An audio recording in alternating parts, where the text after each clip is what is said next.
कहो भैया, देखा है सवेरे से जमाए बैठा है, ससुरारी जाए के विचार है का? हाँ भैया, ससुरारी तो जाब मगर अपने नहीं, अखिलेश भैया के।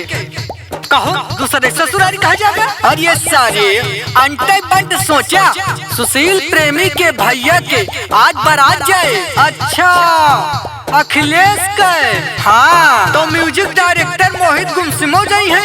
हाँ हमार तो पैंटवे फाट है जय सियाली।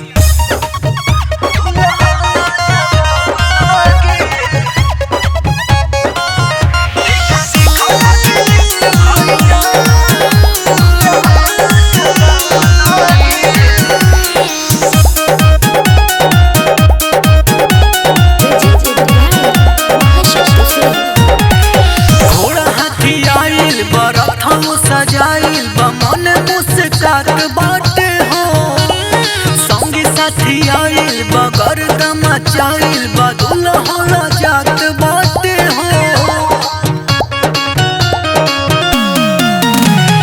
घोड़ा हाथी आइल बरथ सजा